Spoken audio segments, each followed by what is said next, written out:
This time, I head to France on a wartime shopping spree. I am a poor scrap merchant. No, I've never met a poor scrap merchant. The lads fix up a couple of half-tracks. We're winning! Hey, come on! I bring out the big guns. And I find a celebrity military motor. General Patton couldn't have driven in this car. This is quite possible. You got a real gem here. I'm Bruce Crompton. Wagon roll! I buy, fix up and sell old military kit. Sounds like a deal. Hoos is my right-hand man. Whoa! He keeps an eye on the cash. We've got to make a profit on it. Ex-power Freddy is my weapons expert. Come on! Just got no guts in it. Twins Nick and Phil run the workshop. There ain't a military machine out there they can't fix. You're only supposed to blow the bloody doors off.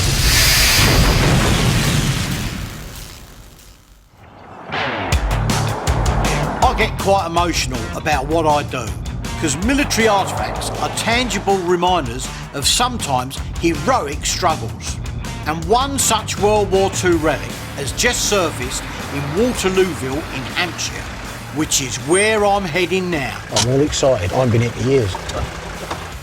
Dave Hucklebridge has been collecting militaria for the best part of 50 years. And like me, he's got an eye for the unusual. All right, Dave? Yeah. Oh, yeah? Yeah. Hey, This is Freddie, right? Oh, lovely, Dave. It's rammed, isn't it? Yeah. Are they all ammo boxes? Yeah. Oh, I've got to leave, mate. I'll only come down here to spend a couple of quid.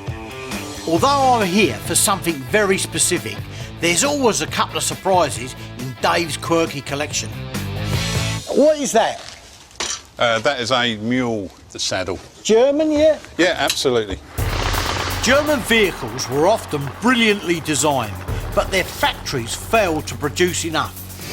So the German army relied on over 1 million horses and mules to transport men, guns, ammunition, food and other supplies to the front line. This saddle was designed to transport an 11-kilogram MG42 machine gun.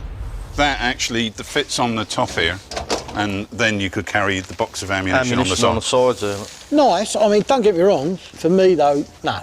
Honestly, it's not my cup of tea.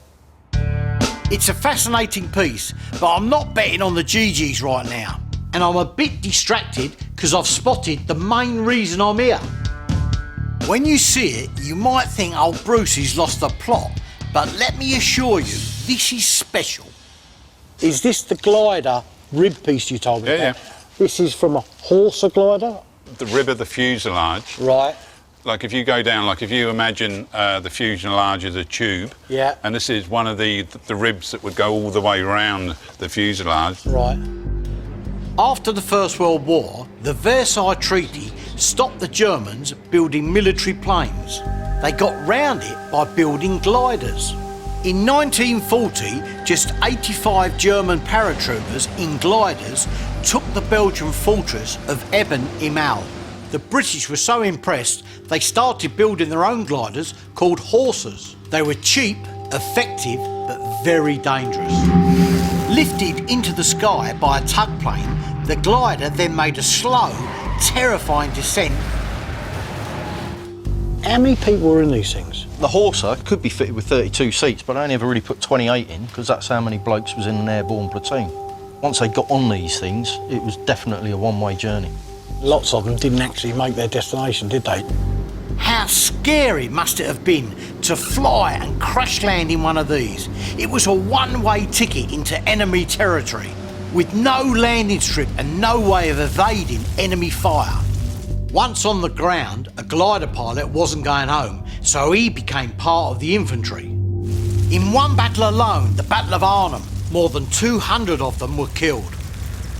This is actually from the battlefield, yeah? This is the section of a glider that was going to Arnhem. It was shot down and crashed. The crew were killed in it. Right. I don't want to haggle about things like this because it's a little bit more than having a deal on something. Absolutely. You know, so it's something that'll be close to my heart.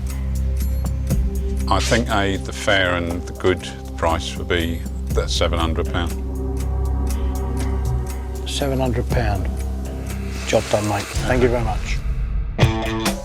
No money to be made on this relic, but I don't mind. It's more important it survives as a reminder of the brave men who perished in horses. I'll tell you, going to war in a glider would have had me reaching for something else I've spotted on Dave's shelves. What's that, Edelweiss? It's a toilet roll. It's got a swastika on it. Do you know what? Listen, I've never in all my years seen that. Is that original? That ain't like reproduction toilet No, paper. it's reproduction, Bruce. 100%. Wehrmacht. You wouldn't think that survived through the war. It probably all got used, I suppose, didn't it, you know? But definitely. Certainly towards the But end. listen, Edelweiss, though, I mean, first of all, it ain't very manly, innit? You know, you're stuck in a tank, eating sauerkraut and sausage, people shooting at you, and it's called Edelweiss. You'd think it was called Who's Dropped One? That's tickled me pink. Have you got any pink? No. How much that worth? I've driven a long way today. But £30. £30 £30. for the two. No, for the one. I find that amusing, historically very interesting, most expensive toilet roll I've ever bought in my life. Third right bog roll, I'm reminded of Chamberlain. I have in my hand a piece of paper. The Nazi wrapper says it's chemically pure, but I'd have to be caught very short to put that to the test. That has made my day. It's been a pleasant morning's pick, but I need to get home because I'm expecting a very special delivery.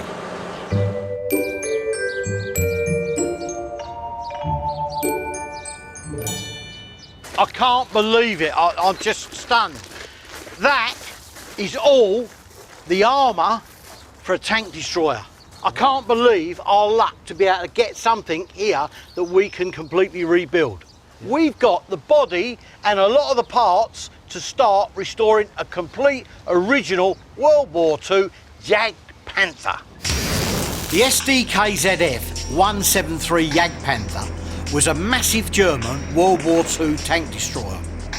They really were huge, weighing 46 tonnes with a giant 88mm gun. Just over 400 Jagdpanthers were made, of which very few still exist. It's been my lifelong dream to build something this big. These things done up are worth millions. Yeah, but it looks to me as if they're all brand new parts. That's the beauty of it. They are brand new original parts. The story of this is that the tank factory in Berlin where the Jagdpanthers were made was overrun by the Russians at the end of the war. And after the Berlin Wall came down, they came across a massive underground oil pit, drained it out, and all these original new Jagdpanther parts were at the bottom. Right? It's like a giant airfix kit that you just got to put together. To be fair, Bruce, an airfix kit's one thing. You can do that in a weekend. This is going to take a bit more than a weekend. I know, and we're going to need a lot of money. But that's why I've got a plan to kill two birds with one stone.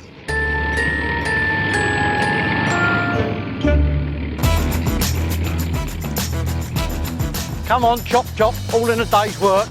Promise me this will start on the nose. There's a bag of donuts in the car if it does. To pay for the Jagdpanther build, I need to raise some money. Luckily, I have a buyer sniffing around for half-tracks, of which I have a few in various states of repair. Selling him two could bring in 300 grand. When you need to travel off-road, you want to do it in a half-track, which, as the name suggests, has wheels at the front and tracks at the back. The M3 is American. Over 40,000 were built in World War II. Many, like mine, in Ohio, by the White's Motor Company. They could handle steep slopes, sandy beaches and muddy fields. Used as troop carriers, mobile anti-tank guns and a host of other battlefield applications, the M3's also eye-catching, which is why they're now in demand. Right, come on, a tenor says it starts straight away.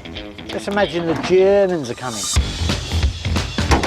Right, go for it. Do we have liftoff?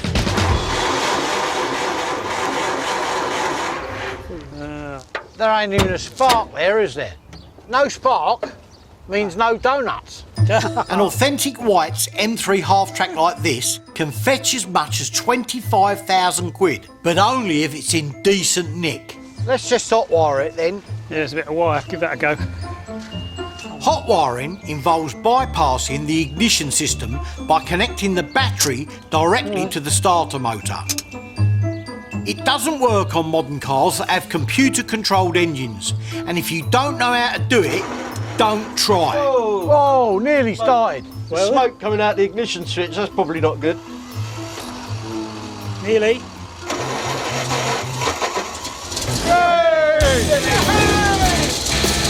Finally. Done it. The M3's tracks and wheels are caked with mud, but they're in good nick, which is good news because they're a nightmare to repair. The bad news is the thing is crawling at a snail's pace. There's a 6.3 litre engine in there that doesn't sound too happy. I'm also going to try and sell a German 251 half-track, which was with an SS Panzer division, which surrendered in Austria in 1945. They could be used as troop carriers, or missile launchers, or 100 other different things, and often acted as support vehicles for tank regiments. The German half-tracks were less powerful than the American M3s, but they were lighter, so had a longer range.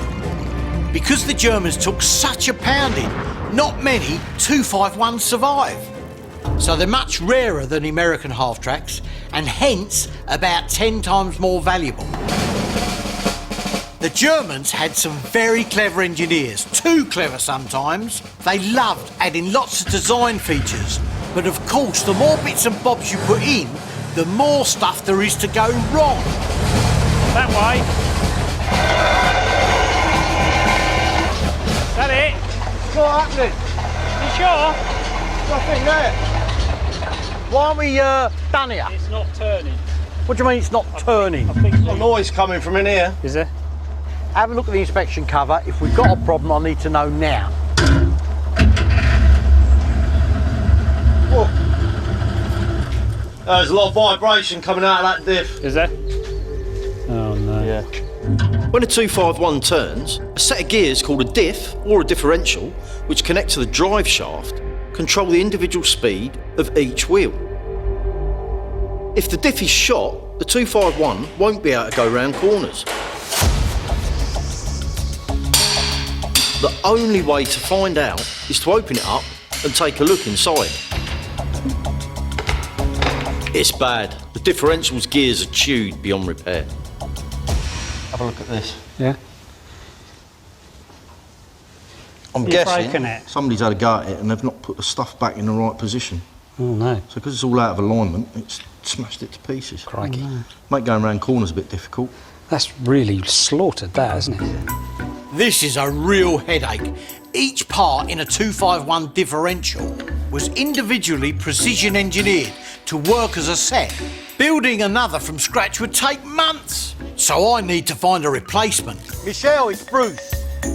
I'm on the dog and bone to a contact in Eastern France. The differential on our 251 is kaput. Yeah, knackered, finished. My French contact has got a 251 diff, so to make sure the half-track deal happens quickly, Freddie and me are heading to France tout de suite. That's no good. Sounds terrible. I am a poor scrap merchant. Oh no, I've never met a poor scrap merchant.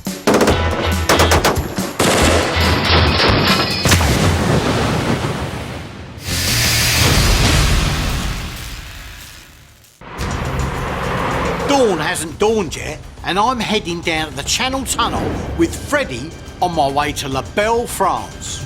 I do like the tunnel, but I can't help thinking that British history would have turned out a lot less happily if we'd always been connected to the continent. We're heading east to the region of Lorraine on the border with Germany, in search of a vital spare part for my German half-track. Why Lorraine? Well, German 251 half-tracks were used to support panzer divisions. And Lorraine was the site of a massive tank battle where the Germans got completely hammered. Destroyed panzers means destroyed half-tracks, means spare parts. Sure enough, my aptly named mate, Michel Lorraine, says he's got the differential I need. But before visiting his place, he's taken me to Aracourt, the scene of the massive tank battle. Cool, this is a proper tank country here. So the Absolutely. whole battle was all here? The battle took place here, 1944. In autumn 1944, the US Third Army was moving quickly through France towards Germany. Hitler tried to stop it here. The German force was huge, but the Americans had two advantages: superior air power and General George S. Patton, a genius in armoured warfare. After 10 days of fighting, the Germans had lost 200 tanks and assault guns, a catastrophe for the Third Reich. To this day, the fields here are still throwing up tank parts, and local barns are full of things left behind after the battle. The area sounds like it has rich pickings, and hopefully I'll find out at the local mayor's place. He has the memorable, but not very French name, Slim Fat Boy. And this is where Slim Fat Boy's got all this stuff. Yes. Can we have a This look? is Slim Fat Boy's shed. Does he give free samples away? Ah. Slim Fat Bonjour. Boy. Salut. Comment tu Ça vas? va? How you doing, all right? Bruce Crompton. This is Freddie. Le 18 septembre The 18th of September 1944. 1944. Right. Il y a 50 chars allemands qui sont arrivés par la route que l'on voit là-bas où il y a le camion You qui see passe. the road, Yes. 50 German tanks went from this road to here. Yes. American tanks were in ambush. Yes. It was a tank battle face to face. So there must have been a lot of destroyed vehicles. Yeah, the peasants are plugging with the tractor. Yeah. Parts coming out when the plow. peasants come with the plough, you So know? they plough gold. Yes, comes. And you sell to everything crazy Englishmen, yeah? Okay. The military relics at battle sites like this tend to be neglected and dilapidated. Farmers will often let you have them cheap because they've been gathering dust in their gloomy barns and dark sheds for years. What is this, a trailer? C'est une remorque. Ouais, c'est une remorque de Flak. Yeah, c'est une This remorque is de flak. anti-aircraft gun trailer. This is from this battle. yeah? Yes, this is from this battle here.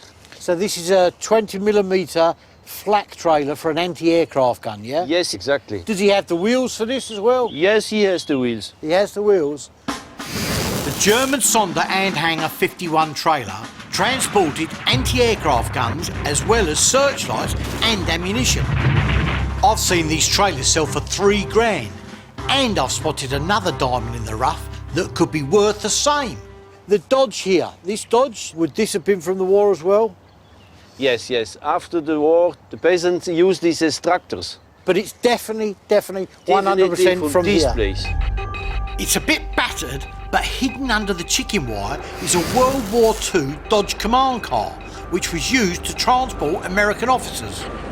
The car had a dangerous reputation because, from the air, its distinctive shape made it a target for enemy pilots seeking high-ranking kills. I'm interested, right? It's a Okay. lot of work, right? Okay. But I want peasant prices. Combien coûte la remorque et combien coûte le Dodge? 500 et 500. 500 and 500. 500 and 500. Yes. €1,000 for the pair, yeah? Yes. Yeah. Thank you. C'est Lovely. d'accord, 1000 euros les deux. Yeah, these are good peasant prices. Peasant price. Yeah, very, very good. That's a win-win. Slim Fat Boy gets his woodshed back, and I make a couple of grand towards building my Jagdpanther. And hopefully he's got more gems lurking in the shadows of his murky barn. It's a little gold mine here, isn't it? Oh, hang on, what you got here? Freddie, look at this. So that's an American 50 calibre, yeah? Yes, it is, my friend. Even beyond repair, a gun like this has real value as an unrestored relic of a key World War II battle. Oh, you got jerry cans then, Michelle, yeah? Yes, exactly. Nice paint on it as well. Yeah, very nice. In war, fuel is as important as bullets, and the German jerry can was brilliantly engineered. British fuel cans leaked and needed 3 separate tools to open, fill and pour. But the jerry can was sturdy, watertight and needed no extra equipment. God, you got all kinds of things in here, you know? So this is a 20mm anti-aircraft telescopic sight. It's got the little lenses in it as well. It's even got the little hand brush, Exactly. you know, to clean the lenses. Never seen. No. An anti-aircraft gun is only as effective as its targeting sight. German Flak 38 crews detached theirs for safekeeping, and this one and its case are in amazingly good condition. This is the barrel logbook, isn't it? Yeah? Yes, For exactly. testing the books. Look, there are stamps. Ah, right, when it was tested, yeah. Even in bad condition, you never came across such one. The optics are rare enough, but for the paper logbook and operator's manual to have survived in a damp barn all these years is exciting. This flak sight for the anti-aircraft 20mm gun, how much is this? Au moins 150 euros, hein, 150. He wants at last 150 euros for this book. 150 euros. Yeah.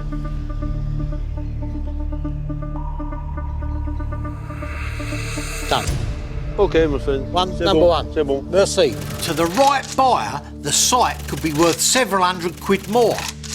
And my next target is the 50 cal. I'm very interested in this. It's from this battle. It's a memorial piece. Yes. I mean, what do you reckon on these things? You've used them. This is like 80 years old and they're still using this kind of technology today.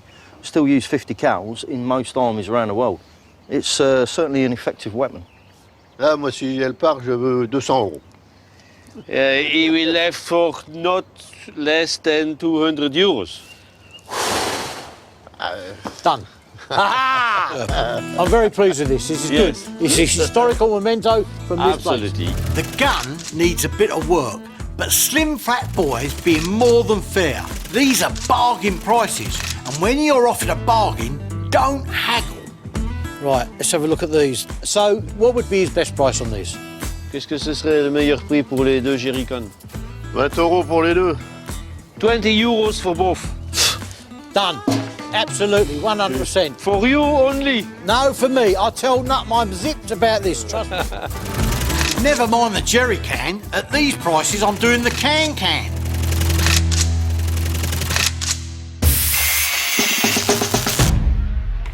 While Bruce is away buying a replacement part for his German 251, we're working on the White's American M3.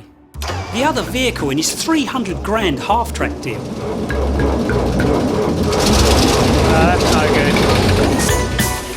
That's no good at all. I think it's only running on about 3 cylinders out of the 6. Yeah. Sounds terrible. Listening to an engine tells you a lot about it. And this one sounds as though half of its cylinders aren't firing.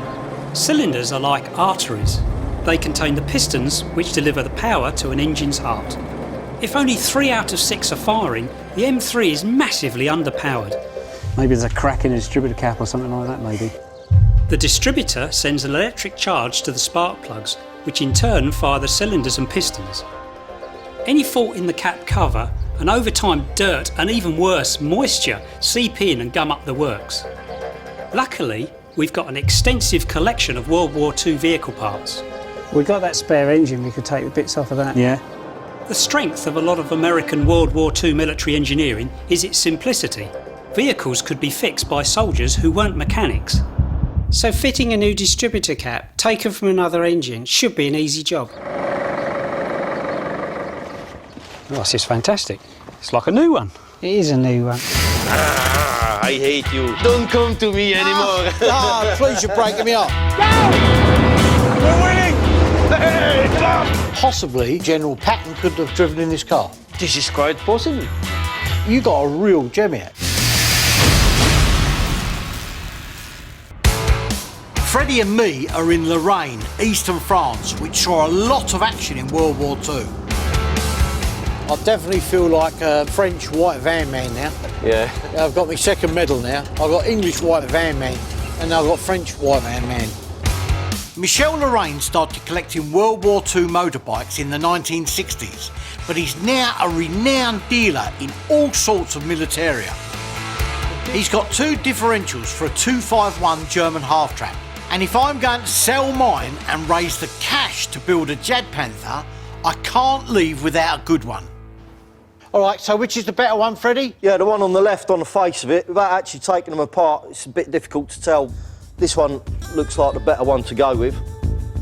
If Freddie can get my 251 up and running, I could sell it for as much as 250 grand, and Michel knows it. So I'm bargaining from a weak position.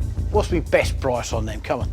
Ah, you every time wants the best price. I know, but I'm a poor man. I have children to feed, and I am a poor scrap merchant. No, I've never met a poor scrap merchant. I can go down till 2,000 a piece. 2,000 a piece. Okay, we only need one. You think they're good though, yeah? I guarantee. Okay, guarantee. You know, I have one word. Okay. 2,000 for the good one, yeah? Yes, okay. 2,000 for the good one. Okay, job done, Michel.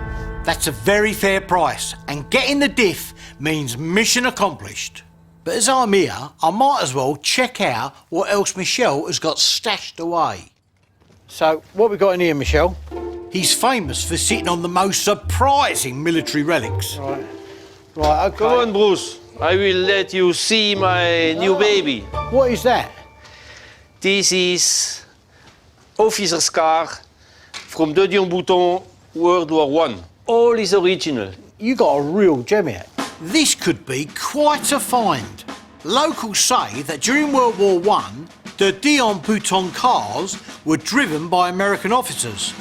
If Michel's has a high-ranking connection, I might want it. 50 kilometers from here, it was the 170th Tank School, commanded by Colonel Patton. Oh, in the First World War, yeah. Yes, that was 1917. So, Patton could have driven in this car? This is quite possible. Again, US Colonel George S. Patton of World War I became Major General George S. Patton of World War II. He had some dodgy views, but was a brilliant general whose golden rule was hit 'em fast and hit 'em hard. If this motor was the great man's Great War runaround, I've got customers ready to pay a mint for it. What sort of money would this be? I mean, just give me an idea, you know? It's not possible to give any price, because this is a piece of history. Everything's got a price. If you give me a very, very sensible offer, maybe I will think about. If I put 500,000 euros down now, would you be interested? This is a real temptation. Yeah, so it is for sale then, isn't it? It's lovely, mate. This is a tricky one. If it was Patton's car, it's worth a packet. But if it wasn't, that packet's empty. Until Michel can prove that connection, I'll bide my time. But Michel says there's plenty more to see in his cellar. So I head downstairs, expecting a few cardboard boxes and a wine rack. How wrong can I be? Blooming hell, mate, you have expanded. I didn't know it was this big. And you got so much, the price has obviously come down a bit. 1940s price. We're going to be here all day looking at this stuff. I'm gobsmacked. It's as big as a booze cruise hypermarket. But some of the sell-by dates are well beyond expired. Brand new. This has still got air in it from 1942. Exactly, my friend. Take a sniff. Michel's got loads of stuff squirreled away in his giant cellar. Some of it quite rare, but it's often quirkier items hiding in dark corners that are worth most. What's that? This is something really rare. This was in every grocery in the wartime in Germany. You're joking, yeah? So what is it? This is warning you if you are black market people to leave the grocery because he does not want to do any black market with any people. The National Socialists believed in state control of everything, including prices. They decreed that food should be cheap, which pleased everyone except the farmers, who stopped producing it. Soon, factory workers were collapsing from hunger, and a black market in food took off, which the Nazis tried their best to stamp out, with warnings like this one. It's original from the war. Full original Wartime. Would that be for sale? I want 400 euros for this. 400. 440, did you say? Come on. I don't know. This is paper. Paper did not survive, you know. No, I know. You never come across such one. 200 euros, go on. Give me 250. I don't know. 250 euros, we can have a deal. Done. Okay, my friend. This poster is a fascinating piece of social history. On the right day, I reckon I could shift it for 750 quid. Not bad. Yeah, hang on, what's this? What is it? This altimeter. That's nearly as big as your Rolex. Yeah. This is for playing World War One. Right. So what, goes in the plane, hangs in the plane? Yeah, he was hanging here, So it was actually attached to the aircraft? suspended in the plane, you know? Right, yeah. Early aviators realised it was quite useful to know how high they were flying. It helped to avoid mountains, and in the First World War, it was also useful for reconnaissance. Where they were flying over the enemy lines and they're taking photographs of the trenches. They want to know what height they were taken at so they can scale the photos. And simple things like, am I high enough to be out of range of rifle fire? How much do you take for that? I would say 1,000 euros. This is plane part World War One, you know? Oh, no, mate. Listen, Michel, I can't pay 1,000 for it. 500, I think 500 is a fair price. I can go down to 800 for you. That's still too expensive, mate. 600. No, 700. This is the very last price I ever can do. Yeah, 650, we got a deal. I hate you. Don't come to me anymore. Please, you're breaking me up. That's another valuable item in my hypermarket basket. Michel is like me. He knows he has to sell stuff, but it pains him to let it go. What's that? This is something of real interest. Oh, you ain't kidding, it is. Is it an ashtray? Yes. Yeah, it looks like a car coming up out of the water, though. It's a triple amphibious car, right? Like the Swimwagen, correct? Yeah? Exactly. It looks like an E-Type Jag. The triple SG6 amphibious vehicle was produced by the Bugatti car factory in occupied France. Only around 1,000 triples were built because they weren't quite as efficient as the Volkswagen amphibious Swimwagen. So the ashtray is a lovely and very rare curio. How much is that going to cost me? I would say 900 euros. Listen, hey, for an ashtray, 300 euros, come on. I can't. Oh, this is too low price. This is not a normal ashtray, you know. Anytime speaking about money, this is not money, this is piece of art. Oh, it's a piece of art, piece of history, but I'll give you 600 euros for it. 600, come on. 800. I don't even want to split the difference. 650. 700. Done. Okay, my friend. To the right buyer, that ashray's a smoking little bit of military history, which should put another 500 quid in my Jagdpanther pot. You've got all kinds of bits in here. Stop finding.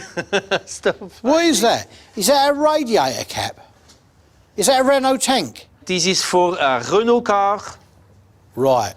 A very big Renault car after World War One, and this is featuring FT-17 tank. From the turn of the 20th century, prestige cars were fitted with decorative radiator caps. This one commemorates Renault's FT tank, which, unlike German tanks of the time, could easily get over World War I battlefields and trenches. Is that for sale? Of course it's for sale. How much is It's that? not for sale. Come on, how much is that? 800 euros for you. You got 800 on the brain. I mean, 500. No, this is too low. I would say 600 for you. 550. Okay. Well done. That's another unusual piece to cap off a great trip to France. But it's time to head home so Freddie can fit the differential onto the German 251 and I can inspect the twins' handiwork on the American N3 half-track.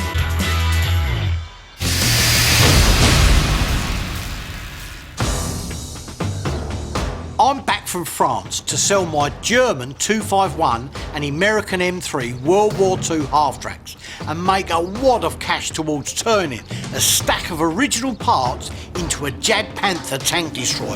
The deal is worth 300k, but I'm worried because neither half-track is battle ready yet. Okay.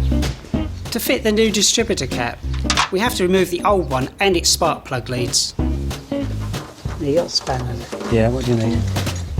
What's that? That's a 1/2 inch. I've got some proper spanners in my toolbox. Can't get that stupid great thing in there. Right. Hang on a minute.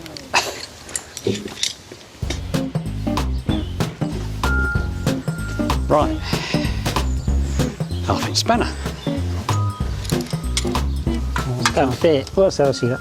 Oh, goodness sake. 9/16. Just bring the whole toolbox. See what I have to put up with. Tip from the top. You can't use the same tools to fix German and American vehicles. The German parts are metric and the American imperial. Right. That fits. Does it? Oh, good. I ain't running back down there again. There's definitely a crack there. Yeah. I don't think it's going to do any harm to change it. Right. The cap does have a hairline crack, which might be reducing power to the spark plugs. Hopefully, the new distributor cap will get the M3 firing. Burst into life. I hope so.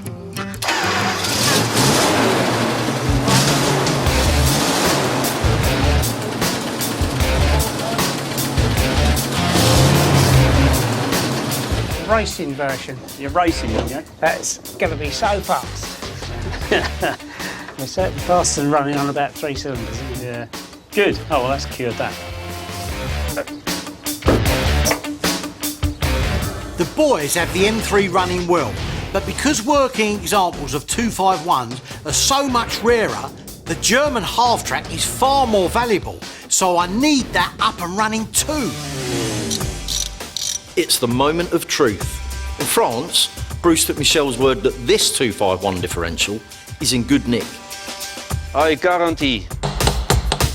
There's only one way to find out, and that's to open it up. Ready? 3, 2, 1. Right down. If the diff's not in working order, it's 1,500 quid wasted on the part and a possible £250,000 deal down the pan. My son Lewis is lending me a hand. First time this has been open in 70 years. Oh, look at that. I've got it. Well, I think we're in luck. There don't seem to be any knackered teeth on there.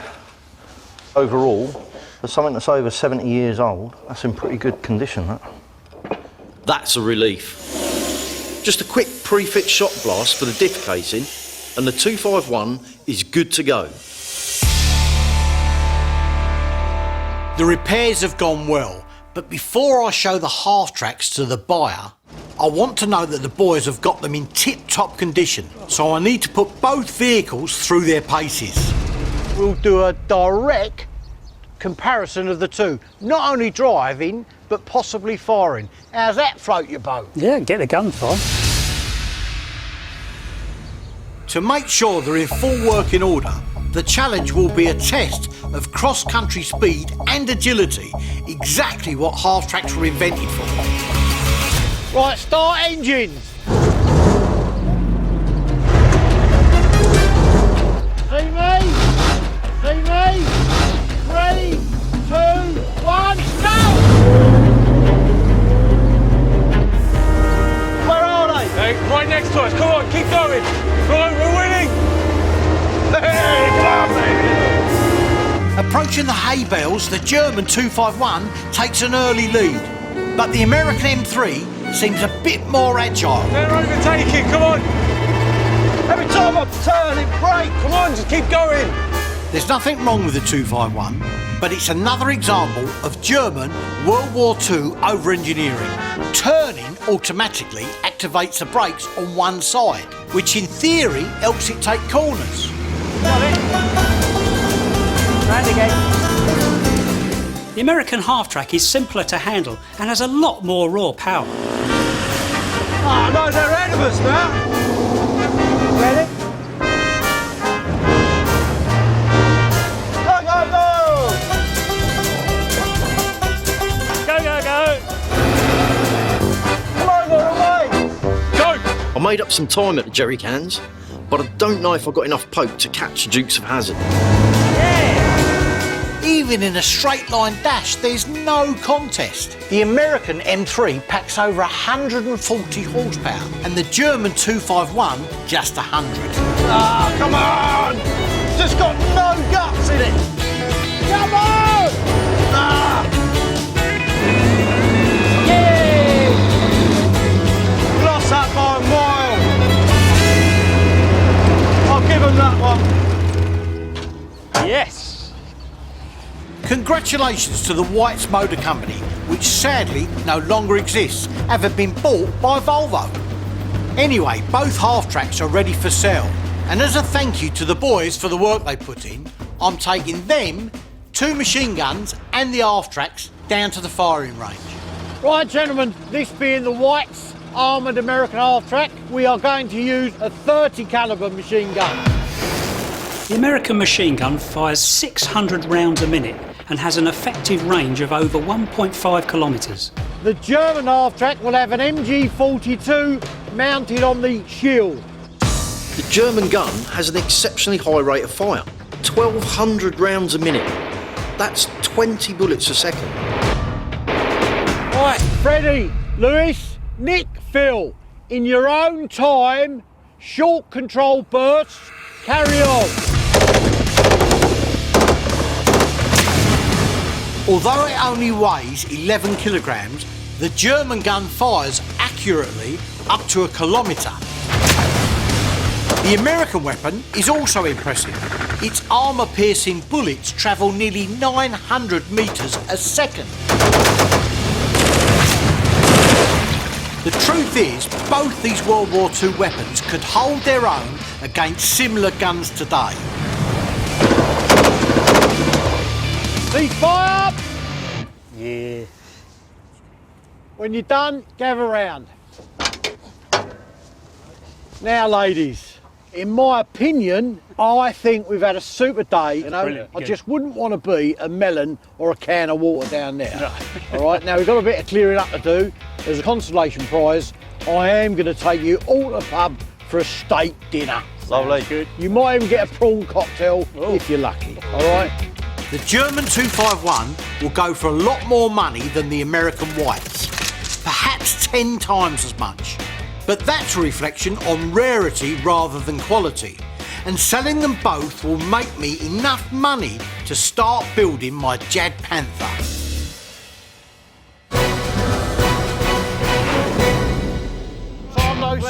What a blast I've had! I bought some great stuff at a good profit. Don't come to me anymore. I've tested 300 grand's worth of half-track. Hey, come on! And they're both fit for sale. And me and the lads have unleashed the awesome power of 2 Second World War machine guns.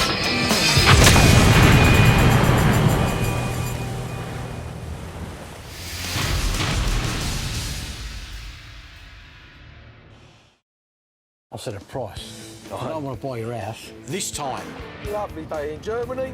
I get the opportunity to swap a tank for a truck. So you'd be interested in a GMC, the canvas-covered one, yeah? Yeah, that will be perfect. It sounds simpler than it is. What is the price of that truck? £10,500. Profits in women's wartime fashions come as news to me. Oh, blimey. Oh, you've got a fair old bit of kit in here, haven't you? You're a cheeky son, so much. Well, you got to be, haven't you? I really like them and they're screaming out to come home with me. And Hoos gets to cash in his bonus. What are we doing here? You are going to get the opportunity to fire World War II rifle grenades. I'm Bruce Crompton. Wagons, roll! I buy, fix up and sell old military kit. Sounds like a deal? Hoos is my right-hand man. No! He keeps an eye on the cash. We've got to make a profit on it. Ex-Power Freddy is my weapons expert. Come on! Just got no guts in it! Twins Nick and Phil run the workshop. There ain't a military machine out there they can't fix. He's only supposed to blow the bloody doors off!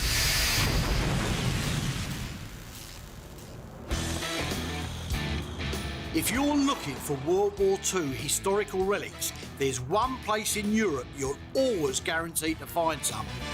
Lovely day in Germany.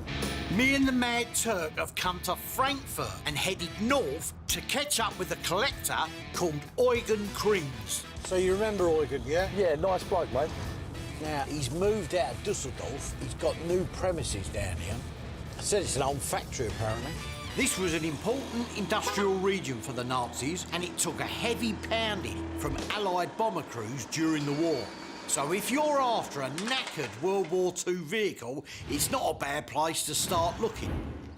Eugen, we found you. How you doing? Hey, Bruce. All right? How are you? This is very nice, mate. Very nice. Remember Hoos? Hello, Eugen. Yes. Who's the money man? Nice to meet you. Can I have a look round? Can we have a look? Yeah? Yes. Oh, it's big, isn't it? Really big. It's like a tank workshop. Eugen salvages World War II military vehicles of all kinds, and he has some which you'll struggle to find elsewhere. And some of the smaller items here are equally rare. You've got so much room in here. Yeah. What's all this, Eugen? It's German military stuff. Yeah, I can see it. Is that a rangefinder? Yeah, it's a rangefinder. You must look inside. Yeah. So much equipment left at the end of the war. It's just incredible. Show me how this works, mate. Yeah, you must open it like this and this, and then you must open it here, and then you can look inside. Okay. You're quite good at that, because you're a bit of a peeping Tom. Shut up. Oh, yeah. Come in handy where you live, that, wouldn't it? Firing a big gun could be very hit and miss, literally. And the biggest problem was distance. If you look through one eye or lens, it's harder to judge distance. You need two eyes. The wider apart, the better. The optics and mirrors in this German EM34 rangefinder turn you into a kind of stalk-eyed fly. You lock onto a target, match up the images from each eye, and bingo, it tells you how far it is. There is two different sights. There's like the big one, and there is then a smaller one inside with a line. And when you turn these two things here, they actually meet together to just see the one. Then you can work out the distance. This thing is valuable, not just because it's rare, but because the optics are as clear as the day it was made. Eugen, so how much would that sight be? Good price for your old mate. I think 550 euros you must pay for this. It's a very perfect condition. Yeah, it is. It's just... The leather is perfect on the side. I think it's a good price. 550, it's a little bit, that's a bit too high. Look at the leather, it's perfect. It's nothing broken, it's good. 300 euros. 350 euros. 350 euros? Yeah. Done. That's it, lovely. Good deal, mate. Show us It's a nice piece of machinery. Yeah, nice, that. That's a promising pick to kick off the day. But now for something meatier. Eugen's got a lot of trucks. He loves trucks. There's a Steyr 1500A, a couple of Fords and an Opel Blitz. The trouble is, he knows the value of them too well, and he hates to part with them. I need to find something he's keen to shift. Come on and look out of the window. Out the window? Look at this. If that heap of rust in his garden is what I think it is, my journey hasn't been in vain. Can we go and have a look at that, yeah? Yeah, we can go. Oh dear, I wish I hadn't looked out the window now. Never mind Eugen's nicely done up trucks. This is where I'm going to make my money. I didn't know you had this thing. Has it got a serial number on it? The Germans were meticulous record keepers and used serial numbers like this to record a tank's life. They can tell you where and when it was built and what number it was off the production line. 323, that's interesting. Yes, it's a Burgerhead, son. I knew it! This thing is a super rare Berghetzer. These things were battlefield recovery vehicles. If your tank got stuck in a forest ravine or ditch, this is what would get you out. It had a bulldozer spade-style thing to wedge itself in place and a powerful winch and other handy attachments. Only around 170 of these were made. There are none left in the world. This isn't rare, it's unique. Now I can see the possibility that we could do this. We have the ability to make this complete again. Once we've done it up, this beautiful, ugly heap of rust could be worth 400 grand. That's like 2 Lamborghinis. Eugen, is there an opportunity to possibly buy this? Yeah. This Yes, piece possible. of scrap? No, not scrap. Not It's scrap. the original one. It's gold. Bruce, when I see this, I just see about 6 ton of rusty scrap. Eugen, so what sort of price would this be if it was for sale? I have another idea. 20 years ago, I have a perfect GMC truck. But I don't have so many space, and I sell the GMC truck. Is he changing the subject or what? Suddenly he's talking about an American GMC truck. Stephanie, my wife, every time says, you sold the GMC truck and it was so a nice car, I like this car, and now I have space. Yeah. Maybe you find a very nice GMC truck that we can swap, that's not a problem. Ah, he wants to swap. I can have his rusty shell of a Berketzer if I find Truck Mad Eugen an American GMC. As a gift for his wife, no less. So you'd be interested in a GMC, the canvas-covered one, yeah? Yes, a canvas one and with a winch on the front, that will be perfect. GMC stands for General Motors Company, which produced this, one of the most iconic army trucks ever. These were the tough trucks that carried the tough men who bravely finished off the Nazis in street-to-street fighting at the end of the war. So if I could possibly find you something like that, we could maybe have a deal on Yeah, something we can like this. swap. That's perfect. See? But we've still got to find about 10, 12 grand to buy this truck Doesn't again. matter. You've got to look outside the box. Forget about this is an historical vehicle. And to get an exchange with Eugen for a GMC truck is a dream come true to me. This is typical Bruce. By doing a swap, he don't see it as spending money. Take the numbers and we'll go and have a chat about it then. I'll take a Eugen. picture of these. Maybe we can have a beer now. Yeah. You hear that noise? It's not good at all. What is the price of that truck? £10,500. That ain't gonna happen, mate. £300. You cheeky bugger. When I look at this, I see a bit of history, right? So here's the deal. There's a big German bloke called Eugen who's sitting on the rusty remains of a World War II battlefield recovery vehicle called a Berghetzer. It's gold. Done up, it's worth a fortune. We have the ability to make this complete again. Eugen's prepared to swap it for an iconic 2.5 ton GMC American Army truck, known to the GIs as a deuce and a half. Now back in Blighty, I decide to use my top people to find one.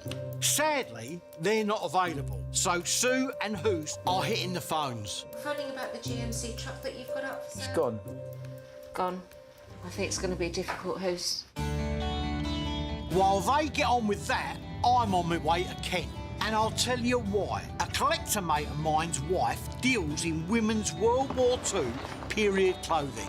The market for this stuff's going through the roof, so I thought maybe a little cheeky sideline. Hello? Hello, mate, all right? How are you doing, all right? Yeah, lovely, thank you. Yeah, is he Yeah, left you you? on your own again, yeah? Yes, he has. Yeah. Can I have a look at a few of these bits and pieces? I'm well used to dealing in military uniforms, but Civvy Street is new to me. Debbie assures me, though, that rare women's wartime attire can command high prices. Oh, blimey. Oh, you've got a fair old bit of kit in here, haven't you? I know. As with, say, tanks and artillery, the value of these dresses can vary hugely, depending on the rarity. You have to know what to look for, and Debbie's giving me a beginner's lesson. See, I know the difference between like an American and an English uniform and a German uniform. They all had markings and coating. How do you tell the difference with this stuff? OK, for instance, if I show you this one... Right. OK, which is absolutely stunning. Right. Gorgeous. Yeah. OK, the first thing is metal zip. OK. That's one sign that it's original, because then they didn't have nylon zips. Right. Also designers. Now, one famous designer, Susan Small. Right, Yeah. but then how would you tell it's actually wartime? Is there a way of denoting if something... Did they have special markings for wartime? Yes, they did, Oh, yes. show some of that. Yeah. I'm learning. Okay, I yes, can be you a are. fashion guru You're here. right, yeah. OK, so this one here. If you look at that label, Yeah. it's a CC41. Right. Yeah?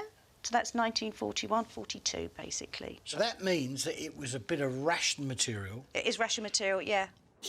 War forced fashion to change. Clothing was rationed, like food.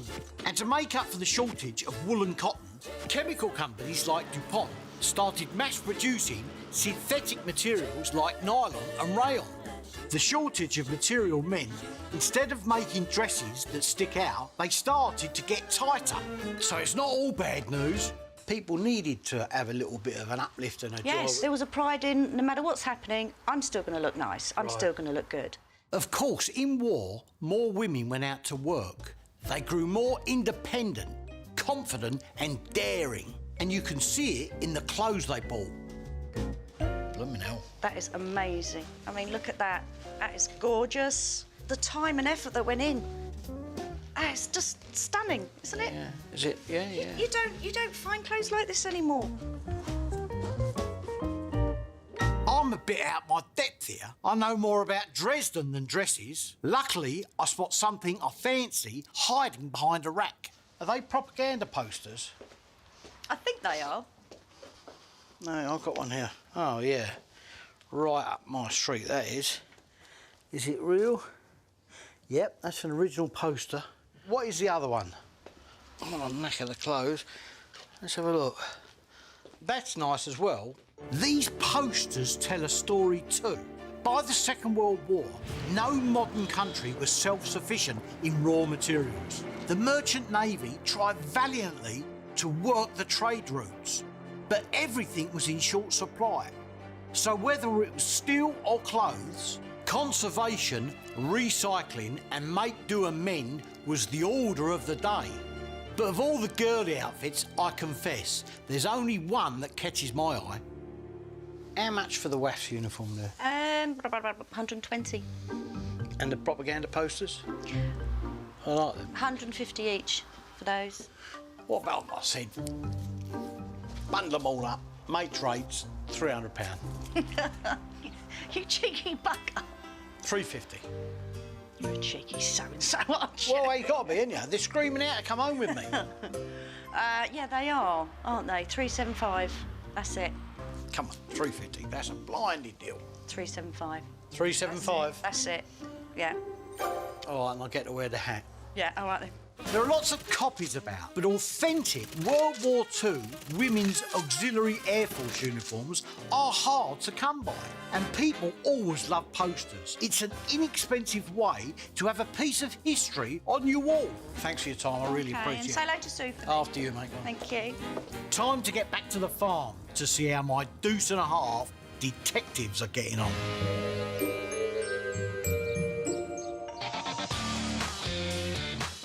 American World War II General Motor trucks are a lot less common than you might imagine. You've got a GMC truck. I was gone, yeah? Yeah, hello, mate. I'm just ringing up about your GMC truck. And when you do find one, it's normally owned by someone who don't want to sell it. Right. But you might know somebody that's got one. By the time I find a World War II GMC for sale, I know all about these trucks. And I must say, they're really interesting. Any luck? Nothing worth a second look for me, but check out the Med Turk's face. I found you one, boss. I'm telling you, it was hard work, Bruce, but I found it for you, mate. I sent you an email. Have a look on the web. It looks really nice. You have done really well, mate. I've been reading about all this stuff coming up with it, watching some videos and other bits and pieces, and this Red Bull run thing. The Red Bull Express. The Red Bull Express reminds us that winning a war is not just about fighting. After D-Day, the Allies pushed through France into Germany, but the invading forces needed a constant supply of fuel, ammo and food. The answer was the Red Bull Express. Several thousand American GMC trucks drove non-stop day and night, carrying about 13,000 tonnes a day of supplies to the front line. To try and stop the trucks, the retreating Germans used everything from mines to rifle grenades. So you had to have a lot of guts to drive a GMC. These guys were real heroes, believe me. Some of that filming, right, the Germans, they are throwing everything at these trucks, you know, and they've got these, like, rifle grenade things. We'll worry about rifle grenades later. We need to go down and see this now, right, and see what we can do as regard the deal. Well done, I'm mate. chuffed. Nice one, I'm Liz. telling you. If Hoos has found me the real deal, I may be one step closer to my precious knackered Berghetzer. Okay, we ready? I'm wasting no time in heading to Borden in Surrey to try and seal the deal on this American Army truck. And to make sure I'm not sold a pup, I've brought the twins along to give it the once-over. There it is. Look, There you go, yeah, it's over there, look. Yep.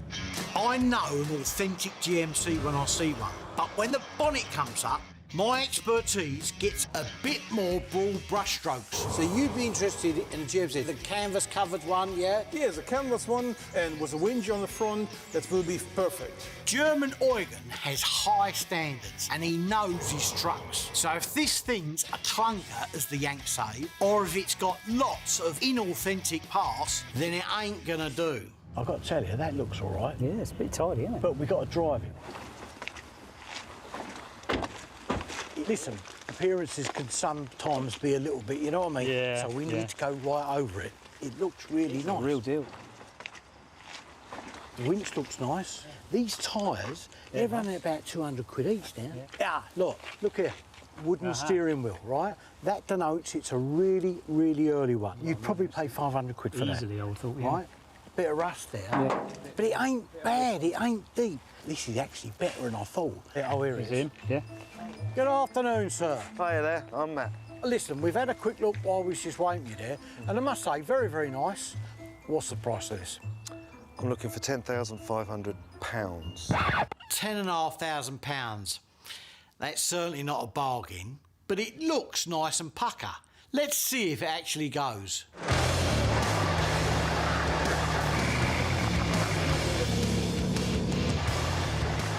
All the gears seem to be working okay anyway. Yeah.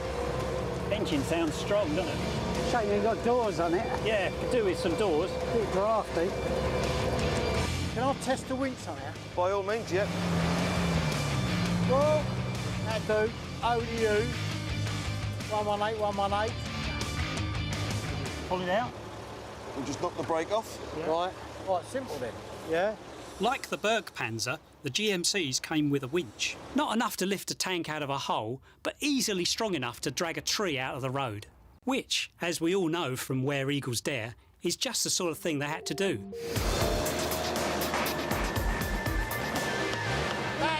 I'm impressed.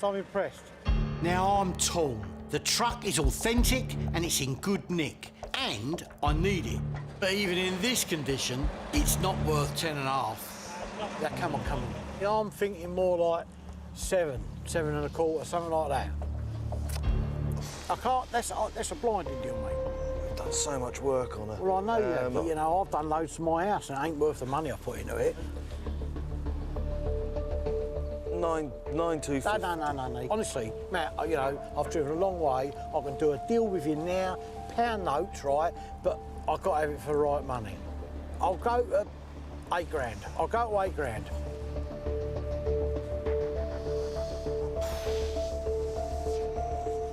I'll go 8,750. I'll go 8 and a quarter. Split it. 8.5. Oh, all right. Cash on the nail, appreciate it, all right? 8.5 grand is a fair market price for the truck. If I just sold it on, I wouldn't make much of a profit. But the thing I'm going to swap it for is where the real profit lies. Right, listen, take it nice and easy. Remember, if you bend it, you mend it. Yeah. Take it easy and don't damage it. All right. Have fun. So long, farewell, No, shall we now, say let's start goodbye. singing. Have fun. Ta-ta. Go! Hurry up! It might not have Rolls-Royce suspension, or radio, or heating, or any doors, but these trucks were solidly built and reliable. They just go on and on. They never break down. Hear that noise? Yeah, I think you better pull in. This is not good at all. That temperature's really going high. So we better have a look, I think. We're absolutely perishing in the open cabin, but the engine seems to be overheating. Oh no. Blast. The radiator radiates heat away from the engine with the help of a fan. The fan is turned by a fan belt, and that seems to be the problem. Hello, Bruce. Fan belt's gone. The belt is old and loose, and the fan isn't turning properly. No, there isn't one in the workshop. You'll have to improvise, yeah. See what you can find. OK. When you need a World War II fan belt, it's no good calling the AA. Luckily, we're not too far away from home. Bruce from International Rescue. So you managed to break it? No, it broke itself. Have you got a fan belt? No, I've done better than that. My woman has kindly donated, right, a brand new pair of her best tights. They're still warm. You've had them on? Listen, that's only at weekends I wear them, right? Sue's tights might do the trick for now, but finding a replacement fan belt for a 70-year-old truck isn't going to be easy. What is that one? It's a smart bomb. What's a really good offer? At least 10,000. I really like it. Did you see that? I can't get my blasted Berghetzer out of Germany until I get Eugen's broken GMC out of Suffolk, and that means finding an authentic fan belt. Luckily, I have strange friends. After a few calls, I get hold of my mate Gavin in Essex, who knows more about US World War II military vehicles than Sergeant Bilko. Right, can these two carry me, do you reckon? Because I don't like... I was hoping you were going to carry me. Yeah, it looks like a swimming pool here. Gavin, how you doing? Hello, Bruce. Come about the fan belt. I spied my little eye, a greyhound armoured car, a Diamond T wrecker, and plenty more besides. Gavin started collecting American World War II vehicles as a kid and has even restored a Sherman tank. With all the US heavy metal round here, surely he'll have a few fan belts. If I've got one, it's yours. There's a box in the shed. Have a rummage through. If you find it, happy days. Lovely. Lead the way then. Right, follow me, guys. All right. OK, it's in here somewhere. I'll leave the twins to rummage through the relics, because I'm curious to see what other goodies Gavin's got stashed away. Yeah, what's all this? These are the little bits and pieces that I'm after. Are these things like this for sale? Yeah, of course they are. So is that a canvas water bucket, I take it? Yes, yeah. Looks like a horse scrub thing, doesn't it? But it's for water, isn't it? Yeah. Canvas bucket, again, shortage of materials. Building aircraft, ships and tanks and the rest means there's always a shortage of steel and aluminium. So they start making stuff from canvas, like the canvas body of the army truck I've just bought, right down to chairs and even buckets like this. Is that an original? Original machete. Is this an American one? Yeah, look at the stamping. Blooming hell. What is that? That's an air recognition panel. For what? Any Allied vehicle. Right. You undo that. Yeah. And then basically it would probably be either an orange or a red panel. When you're up in the clouds, it's hard to tell the difference between Allied and enemy vehicles, and all too easy to strafe or bomb your own guys. So the Allies started pinning brightly coloured air recognition panels on their vehicles. But the wily Wehrmacht quickly cottoned on and started pinning the same coloured panels on their vehicles too, so that they wouldn't get bombed. In response, the Allies introduced different coloured panels, and like a code, the colour was changed each day. Definitely a bit of meat. I'll have a bit of that. Give us a price for the lot there, Gavin. The whole lot. Come on, give us a good price there, Gavin. A good price for that is 150, I'd say. I said a price. Oh, I don't want to buy your house. 100 quid the lot. 100 quid. 100 quid's a good price, mate. Looking at the state of your shoes, I'll go for that. All right, well done, mate. Lovely. That's a good price. A World War II machete will always sell, and the panel and bucket have great novelty value. Right, what have we got here? GMC generator repair kit, promising. There's a pan belt here. All right. Oh, that's a modern one. Oh yeah, look. Hey, look. Look, is that an original box? Yeah, look. GM 21. That's it. That's the one.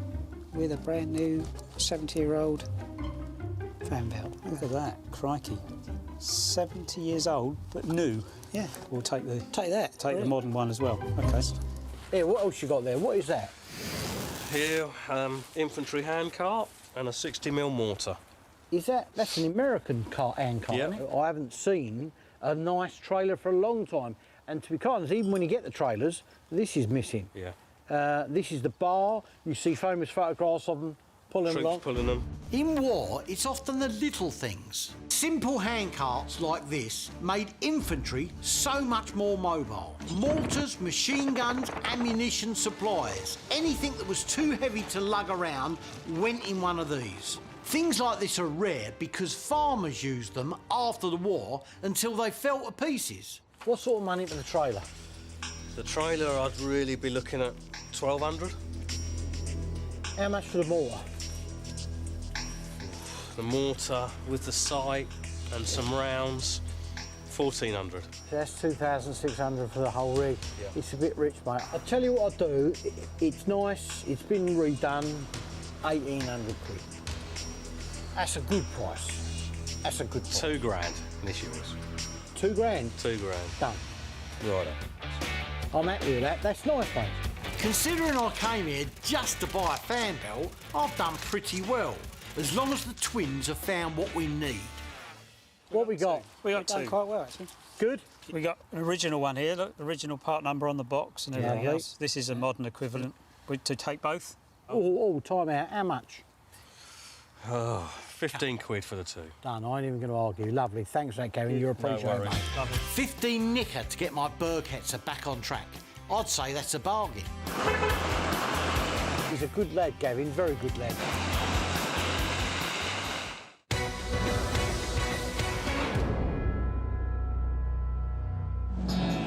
Now we've got our hands on a replacement fan belt for the GMC truck, we've got to pull our finger out and get it fixed. That do. Right, have a look.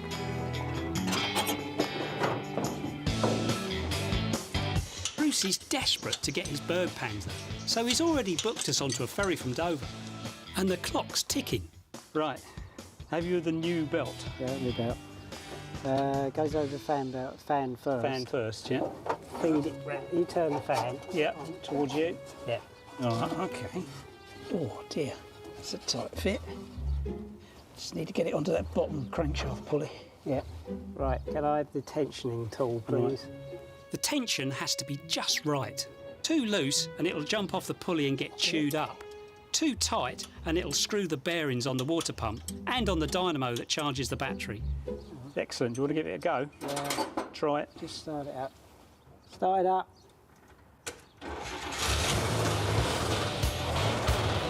Yeah. Yeah, okay. There we are then. Everything else is good. Beer and bratwurst, here we come. It's a strange feeling driving a deuce and a half to Dover. This same journey in the same truck was made by countless American soldiers during the war. By the time they were boarding, they'd have been getting very nervous. Right, let's get out of here. I think we need a cup of tea. Yeah. Yeah, it's amazing. The last time that truck came over and across this channel was probably 70 years ago now, with the D-Day landing. There you go, going back. Well, Andy's going to Germany. It's going to take the twins a couple of days to get down to Eugen's place in Germany, which gives me time to make a detour to a mate of mine in Holland.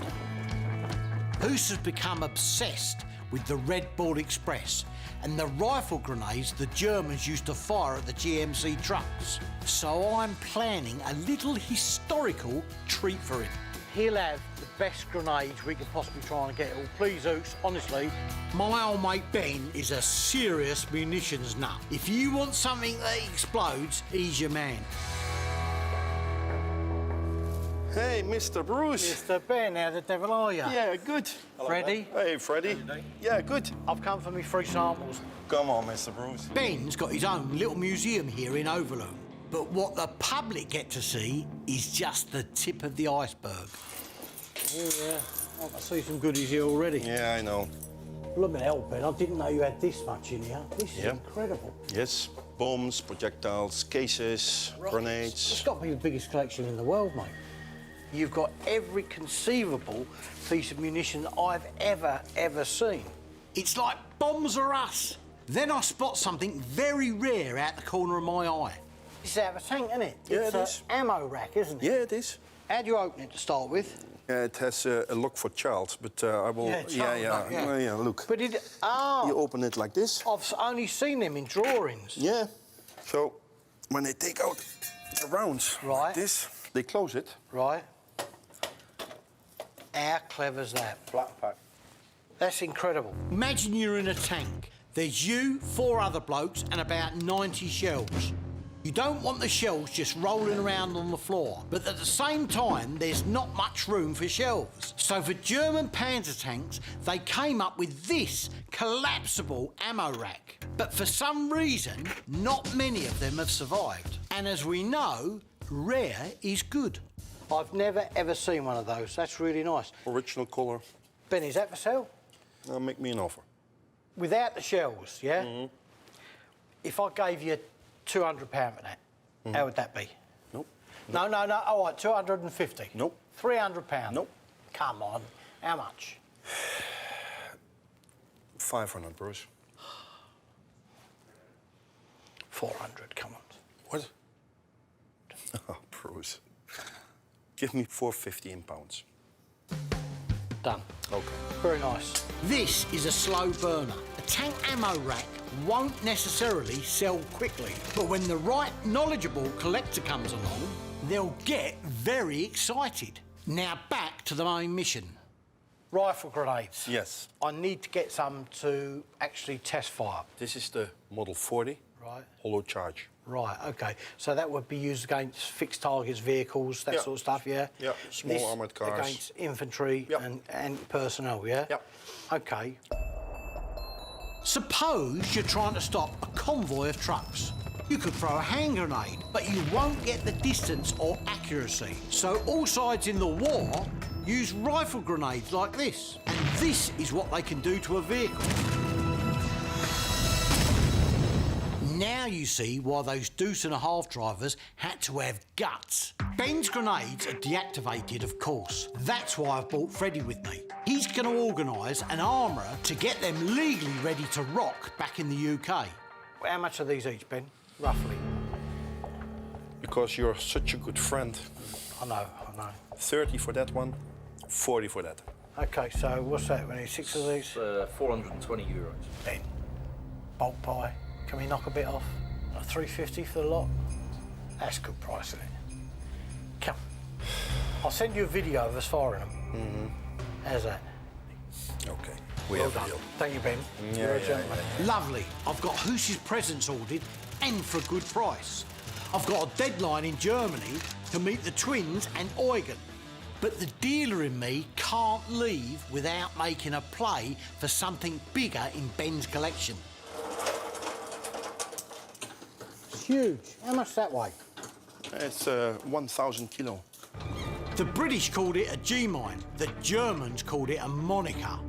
You drop it into the sea from a plane. Of course, there's a problem when you drop a huge mine 6,000 feet into the sea. When it hits the water, kaboom! So Monica wasn't primed. Instead, she had a listening device. Only when she heard the noise of a ship's engine did the bomb get ready to go off.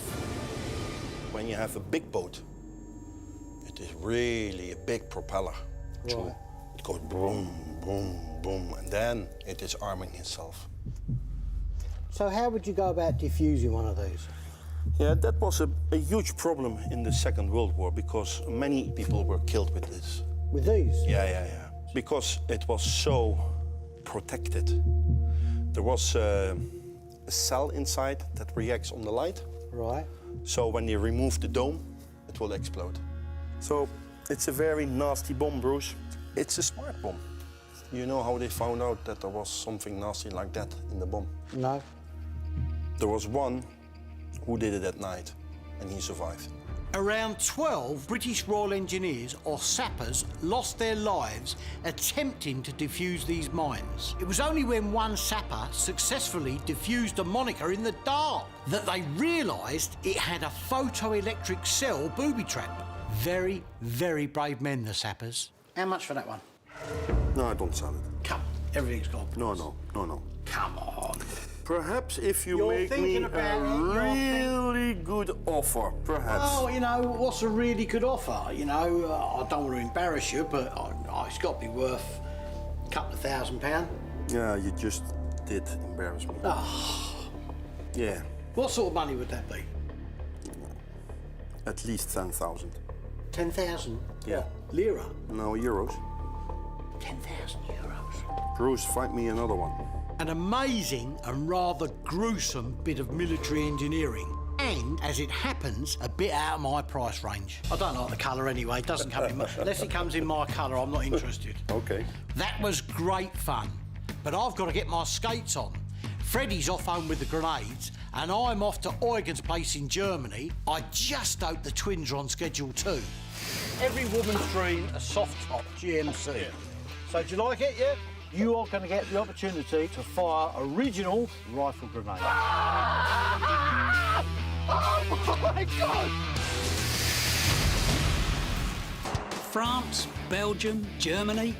In our iconic American Deuce-and-a-half army truck, we could almost be retracing the route of the famous Red Ball Express. And like the American truck drivers who supplied the Liberation Forces, Bruce has got us driving through the night. And these trucks don't come with a sat-nav. I don't know how far we've got to go. Oh, Bruce, we'll appreciate this. More the Red Bull Express than Red Bull, but at least we've made the German border. Just have to watch out for the German gun emplacement. Hoos has joined me in Germany to seal the deal. German Eugen can be picky when it comes to trucks, but I'm told the person we have to impress is actually his wife Stephanie, for whom the truck is a present. How romantic. Is that them? Yeah, look. Oh yeah, it's coming. Build it up, boys.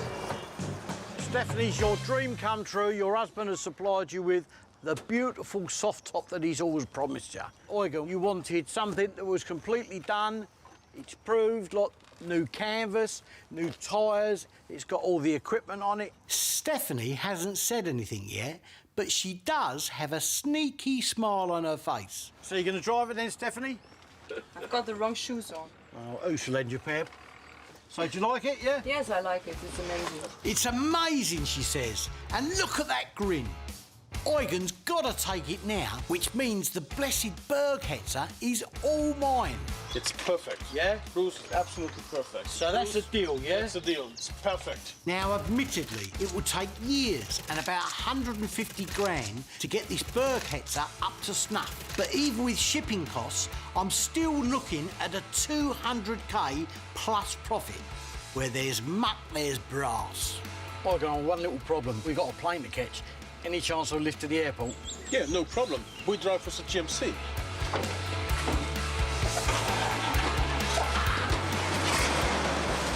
Come on! We've got a plane to catch!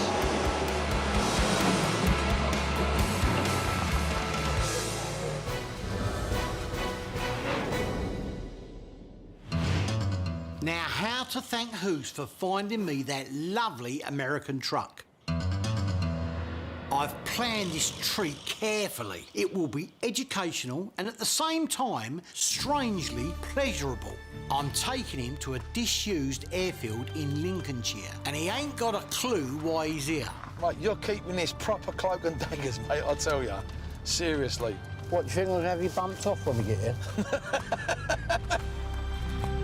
We're in the middle of nowhere. Stop here, that'll do. Walk. Right, go and stand over by the van. Have a look at the van for a second. I'll be over in a jiff. What are we doing here? Well, it all comes to those that wait, as I've told you many, many times in the past, right? Go on. Now, these ain't ice creams, right? and we procured them while we were in Holland, not in the red light district. They are rifle grenades, right? Yes. Now, as a little reward for the success you've had with that GMC, you are going to get the opportunity to fire original World War II rifle grenades. Bruce knows I have a weakness for blowing up stuff. On an educational side, this knackered van will show Hoos what a rifle grenade can do to an army truck. And to make the lesson fun, we have the innocent, simple pleasure of making something explode. To send the grenades on their way, I'm loading the rifle with blank rounds. The idea of this is that you're going to fire the round so it fires over and above and comes down to weapon, right? Normally, you would have a special sighting device on here which you haven't got. So it's going to have to be up to your judgment how you feel. Right, kneel down.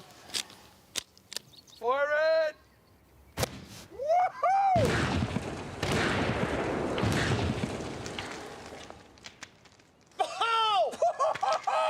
You're miles out! No. What do you think, you're mole hunting? Oh, that's just the first one ever. I've got 2 more to do. Okay. Load me up! You've only got... Let's go! 2 more of these, OK? You're a couple of foot short, so just try and adjust it accordingly. This is the one. OK, load it.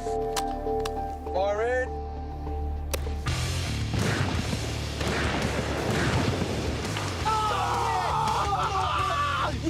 Did you see that? Rock! I don't know why he's so happy, he keeps missing. But then he decides to ignore my expert advice and do it his own way, in the style of Rambo. Yeah? You ready? Yeah.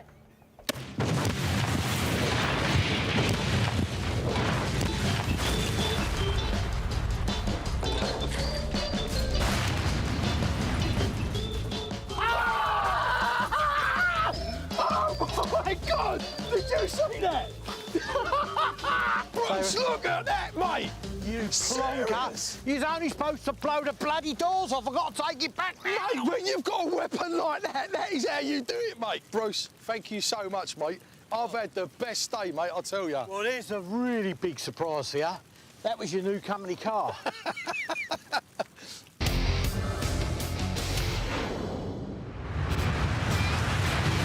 Well, what a blast we've had this week. From Blighty to Germany. Lovely day in Germany. From Germany to Blighty and back again. I like it, it's amazing. But for my pains, I land a very valuable heap of rust. A Berghetzer, the only surviving one in the world. So that's a deal, yeah? It's a deal. It's perfect. A lovely little project for the twins. Once they're done, a tidy little sum for Crompton Enterprises. Mate, that was... Bruce, thank you so much, mate. I've had the best day.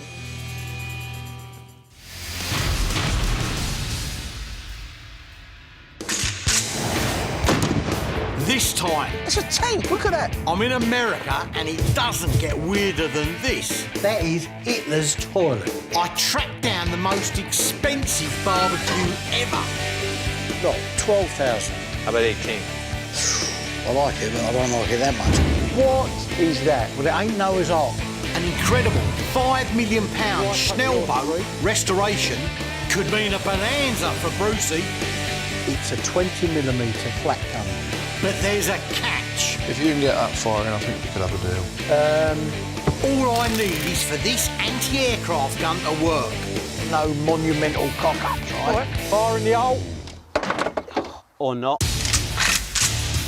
I'm Bruce Crompton. Wagon, roll! I buy, fix up and sell old military kit. Sounds like a deal. Hoos is my right-hand man. No!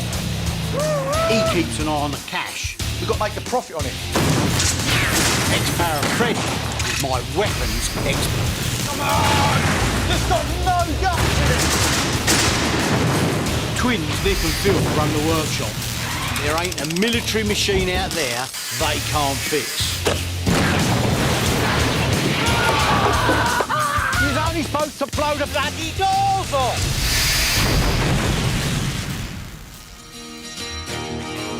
In my 30 years of dealing in military antiques, I've learned a few things, like don't drive over road ups with a box of grenades in your car. And also, when you get a whiff of a big deal, act fast.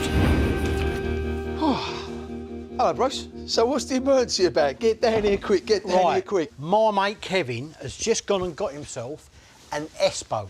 It's a German Second World War torpedo boat. It's the only one left in the world. After World War I, the German Navy weren't allowed to build warships above a certain size. So the crafty Kriegsmarine came up with this Schnellboot instead. Small, super fast and armed to the teeth, the S-boats terrorised Allied shipping throughout the Second World War. He's going to spend millions on this, but he's struggling to find parts and pieces for it. And we've got loads of bits here that I know would suit his restoration perfectly. The Germans built hundreds of S-boats, but they were all either destroyed or stripped and scrapped by the Allies. All that is except one, and that's the one Kevin's doing up. Of course, S-boat parts are desperately hard to come by, but that's where Brucey comes in. Now, I'm just flicking through this Schnellboot bolt. We've got all these brass portos. What, here now? I've got them here, but the most important thing, the piece de resistance. See that pedestal mount there with the gun on? Right. That's a 20mm anti-aircraft gun. And we've got one, the whole thing. And it will be perfect for his restoration.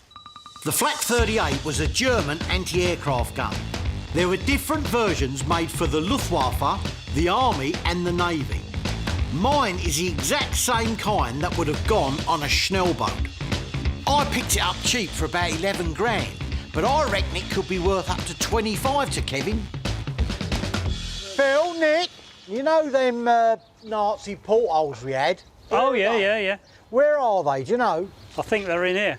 There was a lamp there as well. Yeah. See if you can find them for me. OK, yeah, no worries. I don't want to cart the flak down on spec, so I've got a little job for Oos. You have got to do your David Bailey bit and take some nice photographs for me. All right, I'll take the pictures, no problem. This is the pedestal-mounted 2cm flak. So it's an anti-aircraft gun. So what do they use it for? The Flak 38 could fire a whopping 480 rounds per minute, and the S-boats needed them. Despite their ability to outrun other ships, they were still vulnerable to attack from the air.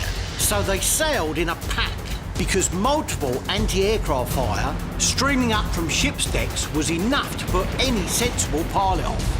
It was a devastating piece of kit. So I'm sure because of the condition, he's going to go for it. But you've got to take some nice photos, right? No selfies, OK? See you later. That's a good one. Yeah, proper. Hoos and I are schlepping 340 miles to Plymouth to seal the deal. Just pull up round there and we'll go and have a look. I love doing business with Kevin. Good man to sell to, and a good man to buy from if I can shake the right price out of him. Oh, 6 poxy hours. I know, but listen. Remember, this is a bait to sell the guns. The guns are the piece de resistance, and he's going to love them, all right? Right, where are we going? Follow me, because it's in here, and he told me just to come straight in. Here, have a look at that. What the hell is that? It's a thing of beauty, mate. What? But it ain't Noah's Ark, I've got to tell you. What is that? This is the last remaining S-boat in the world. This ain't what I was expecting. I was expecting, like, the QE2 or the Q9, No, mate, look, I'm telling you. It's a rag and bone, mate. Look at it. This is the Elgin marbles of the sea. Scrap. I won't give him 2 bob for it. Well, be careful here, because you put on a bit of weight, and I don't want an accident. Unbelievable. Look at that. Unbelievable. It's in fantastic condition. And to be add the bits and pieces we brought down to it is just, for me, the icing on the cake. Are you excited about this? No. No? No. It's a historical piece. It's awesome. In 2009, Kevin discovered this rotting hulk in a German boatyard and couldn't bear to see it going to rack and ruin. He reckons he'll have to fork out 5 million quid to restore this 70-year-old S-boat. Needless to say, this is music to my ears. Bruce, where are you, mate? Kevin, I'm just up here trying to nick bits off your boat. Hang on, mate, I'm coming down. Listen, mate, I'm staggered by the whole thing.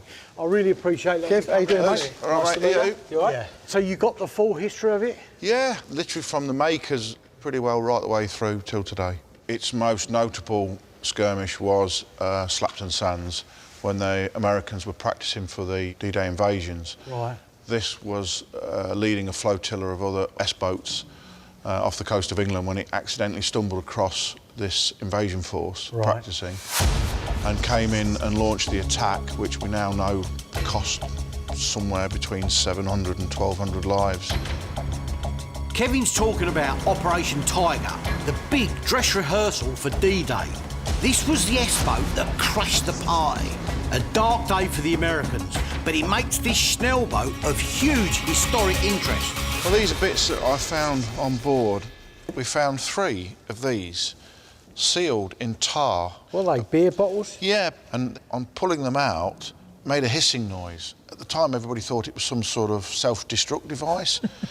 But the shipbuilders put 3 bottles of Beck's beer and they laid them in the hull as a good luck charm. Right. And the hissing noise, of course, was the lid coming off. Oh, so they were full when you Yeah, found and all of a sudden there was a waft of fairly drinkable beer, and one of our guys actually, when it was open, drank it, and it was quite drinkable. Listen, mate, I love this sort of thing, but I'd never ask you to part with those type of things. It's part of the soul of the boat, so they've got to stay with it, Bruce. And that's why I brought these other 2 bottles, which I would part with. Are they wartime? They are wartime. That's French eau de vie. Where's the contents? And that's long gone, but this one's still full. Right. Wartime produced Bordeaux. OK. It says Wehrmacht just here, which means that it was actually produced for the German army. For the Germans, one of the joys of occupying France was guzzling the local vino. But it is said that French wine producers used to palm off the worst stuff to the Wehrmacht. Not that Adolf Hitler would have noticed. Among other unpleasant character traits, he was rumoured to be a teetotaler. I'd like them. Yeah. It's got to be worth what? 50 quid to 2? I think they've got to be 250, 300 quid. We've got to start. Well, one's empty. Yeah, well, it's made up for the one that's full. 150 quid, come on. No, it's got a bit nearer. 175, and we'll put them one side. 200 quid, and I'll go and put them in the car for 175, come on, 175. Yeah? Come on, 175. Go on, 175. Right, that's them done. I can flog these on for about 250 quid, but like any fine wine, if I sit on them a little, the price will grow like grapes in the sun. Have you got all the bits you need for this now? We're getting there. It's all the small stuff that takes a lot of finding, you know. Well, I know a man that might be able to help you, and he's standing right here. I've bought some very interesting bits down for you. You're having a laugh, mate. Look how heavy the thing is. Doesn't matter. Right, hold it. Just stay. Hold it. Copper. I'll give you a hand. Just a minute. Bruce, don't. Listen, stay there. Wait, get in there, get in there. Come on. Listen, don't hang around, because this is heavy. Come on, stop whinging. I'm going to kill you when I get in, I'm telling you. You make a bit of room. What have we got here? Right, have a look at this, because it's right up your street. That, I'm sure, is the same light that went on this boat, and it's a beautiful condition one, look at it. It's all complete. It's stamped, Kriegsmarine there, the date, everything. Now, I take it that's the manufacturer's. Manufacturer in Hamburg, Okay. yeah. That would be like a masthead lamp. Right. And then you would have red and green for port and starboard. OK. But it's nice, But it's the right thing, it's 100% correct. Let's just come back to that because, you know, I do like to pull something else out of the bag. It's one of 2 portholes, wartime dated, 1943. S-boats were built for war, not for holidaying, so there weren't loads of portholes, but the 2 I've got are perfect. So something you'd be interested in there as If there's a pair of them, yes. There's a pair, and we have the other one in the car. I've also got a ship's telephone handset that is bang on for this boat, plus a Kriegsmarine German Navy sailor's cap, which is exactly what the boys on board would have been wearing. Yes, that's right up my street. My plan is to soften Kevin up by selling him this stuff at a bargain price, to sweeten the deal on the flat gun. The portholes, I've got to ask £2 grand each for. Obviously, £300 for that. This, I would let go for £150 as well. Well, I'm one step ahead. OK. I like the big bits. I'll give you 5.5 grand for the lot. make it 6 done based on what I've given you. I'll chuck it all in. It's an extra £500, but it seals the deal and everything's in. Make it that, and I've got to do it. Dinner's on you. Right. Now to move in for the kill. I couldn't bring these up, Kevin, but... Oh, wow. Right, please have a look at those. And this, Kevin, as you can see, is a 20mm deck-mounted anti-aircraft gun, right? Which would go on this boat. That's the right deck mount, yeah. Including the deck mount. Now, it is in absolutely brand new condition. It is right for this boat, isn't it? Yeah, absolutely right, yeah. It's a naval mount. Now, you know, I'd love to see this on there, but it's all about the price, because it ain't cheap, Kevin. But I've got to stick to the figure that I want, and I'm asking £25,000 sterling. I could see me paying 20 for it. You know, 20, it's so rare, you know, at £25,000, I think it's a good price. Could it be made to operate? Could it fire again? A deactivated German anti-aircraft gun can be made to blank fire, but it takes expertise, a special kit and money to do it. I'll tell you, Kevin's no mug. You would like that firing? If you can get that firing, I think we could have a deal. I could get that working for you and invite you up to test fire it if you stick to the price I'm asking for £25,000. That sounds good to me. Done? This has been a good morning. If I can get the gun firing, I'll be quids in. Better still, Kevin's S-boat is just a shell, which means he needs lots of authentic parts for it, if I can find them. I'll go 1,800 quid maybe. No, it's not even a deposit. What the hell are we doing here in weather like this? How much, Bob? That's the thing. It's going to have to be £1,000. I like it, but I don't like it that much.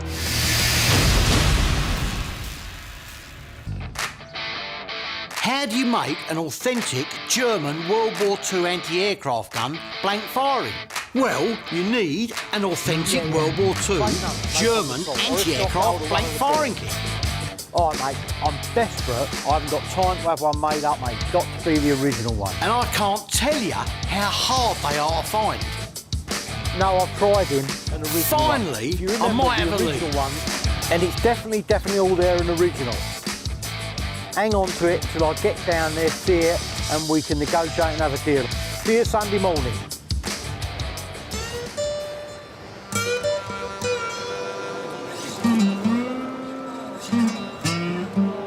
Bruce, what the hell are we doing this time of the morning? Listen, stop bleating already. We're here at this militaria fair because there's a guy here that's brought down a proper blank firing kit for me. Now, if it's the right one, I can have a deal and we can get it sorted out.